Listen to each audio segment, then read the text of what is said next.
ils sont arrivés par cette route et ils ont tagué donc le premier green du 17, du 10 et du 8. Simon Boilet s'était préparé à ce type d'action. Cet été, plusieurs golfs en France ont été visés par des militants écologistes. Cette fois, c'est 3 de ces greens qui ont été tagués. Geste revendiqué par le collectif Les Soulèvements de la Terre. Par cette action, nous dénonçons l'accaparement illégitime de l'eau pour des loisirs de privilégiés, alors que des maraîchers du secteur se voient interdits ou limiter l'accès au captage de l'eau.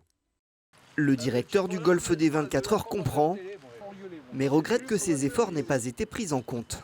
On essaye de mettre les graines les plus optimisées pour utiliser le moins d'eau possible. Et la deuxième chose, c'est que quand on arrive dans une période, on va dire, de sécheresse ou en tout cas de forte chaleur, donc les fairways et les départs, on les laisse de côté et on n'utilise vraiment que le strict minimum pour maintenir en vie les greens, qui représentent entre 1 à 3% d'un golf. Pour preuve, le directeur nous a fourni cette photo aérienne qui représente son golf lors de l'été 2023. Par exemple, la semaine dernière, on n'a utilisé que 70 mètres cubes pour une semaine qu'on a déclaré auprès de la DDT qui nous autorise ou pas l'arrosage de nos greens. Simon Boilet a aussi pour projet de rattacher son golf à une station d'eau usée pour préserver la nappe.